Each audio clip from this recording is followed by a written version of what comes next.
बिजली संबंधी समस्याओं का समाधान नहीं होने पर भारतीय किसान संघ के बैनर तले किसानों का महापड़ाव शनिवार को दूसरे दिन भी जोधपुर डिस्कॉम मुख्यालय पर जारी रहा। टेंट और जाजम बिछाकर किसान पड़ाव देकर बैठे हैं। इससे पहले शुक्रवार रात को पड़ाव स्थल पर ही खाना खाया गया। रात को पड़ाव स्थल पर ही भट्टियां लगी और खाना बना। किसानों ने ऐलान कर दिया कि जब तक उनके समस्याओं का समाधान नहीं होता वे इस पड़ाव को जारी रखेंगे। भारतीय किसान संघ के तुलसीराम सिंवर ने बताया कि किसानों की कृषि सिंचाई की विद्युत आपूर्ति में वोल्टेज की कमी व ट्रिपिंग की समस्या है, जिसे दूर करने की मांग रखी गई। किसान का आरोप है कि किसान कृषि सिंचाई के लिए दी जाने वाली विद्युत आपूर्ति में वोल्टेज की कमी व ट्रिपिंग के कारण फसलों की सिंचाई नहीं कर पा रहे हैं। किसानों की बिजली से संबंधित समस्याओं को लेकर के किसान लंबे समय से परेशान है।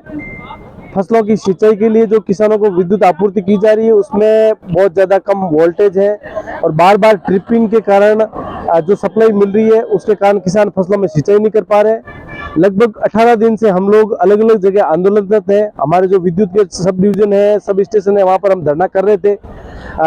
4 दिन से हम लोग मतौड़ा में अलग अलग जगह से आए थे, किसान वहाँ पर आंदोलन कर रहे थे। डिस्कॉम के अधिकारी भी वहाँ पर वार्ता करने के लिए आए, बातचीत हुई, लेकिन किसी प्रकार का कोई समाधान नहीं हुआ। कोई उनके पास ठोस प्लान नहीं है जिसके कारण किसानों की आपूर्ति में कोई सुधार हो सके। ऐसे में मजबूर होकर के कल हम लोगों को यहाँ पर जोधपुर डिस्कॉम मुख्यालय पर ये पड़ाव डालने को मजबूर होना पड़ा और यहाँ आंदोलन शुरू करना पड़ा। और ये दूसरे दिन आज हमारा ये आंदोलन चालू है। कल रात्रि को सारे किसान यहाँ पर सड़क पर ही सोए थे, यही भोजन किया था। और आज भी जिस प्रकार से अभी तक का विद्युत विभाग और डिस्कॉम का जो रुख है उससे ऐसा लग रहा है कि कोई समाधान की बातचीत अभी लग नहीं रही है और किसी प्रकार का ठोस इनके पास कोई प्लान नहीं है। और अगर बिजली हमारी आज 2-4 दिन में ठीक नहीं होती है तो निश्चित रूप से जो हमारी खेतों में फसलें खड़ी है वो जल जाएगी। और किसानों की पिछली जो खरीफ सीजन और रबी सीजन में जो नुकसान हुआ था जिसके कारण किसान कर्ज में दबे हुए हैं और ये कर्ज बढ़ जाएगा और आने वाली पीढ़ी तक इसका असर रहेगा और हम लोगों के लिए करो या मरो जैसी स्थिति है।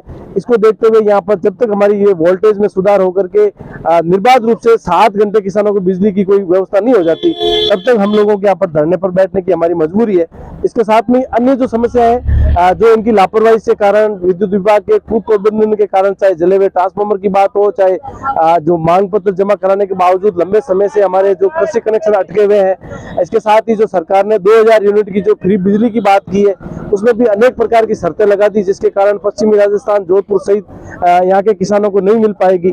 उन सभी मांगों के साथ में जो सिंगल फेज की विद्युत आपूर्ति है और जो हमारी जो 2 पंप के कृषि कनेक्शन को 2 भागों में विभक्त करके अलग अलग ट्रांसफार्मर देने की हमारी मांग है, क्योंकि एक ट्रांसफार्मर जलने पर दोनों ट्यूबवेलें हमारी बंद हो जाती है जिसके कारण पूरी फसल चौपट हो जाती है।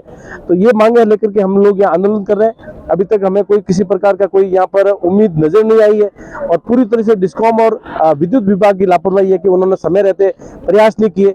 भारतीय किसान संघ ने मई और जून के महीने में दर्जनों बार डिस्कॉम को आगाह किया था कि अगर मानसून में कुछ भी ऊंच नीच हुआ तो निश्चित रूप से किसानों की हर बार जिस प्रकार से दिक्कत आती है इसमें फसलें जलने की स्थिति आ सकती है। आपको उचित प्रकार से बिजली की व्यवस्था करनी है। आपको विद्युत तंत्र को जो स्वीकृत हमारा लोड है, जिस प्रकार के डिस्कॉम के नए कनेक्शन हो रहे हैं वैसे उसको जीएसएसओ को क्षमता बढ़ानी है। तो अधिकारियों ने हमें आश्वस्त भी किया था, लेकिन हम निराश है कि डिस्कॉम ने उस पर कोई काम नहीं किया और आज हमारे सामने बहुत बड़ा संकट खड़ा हो गया।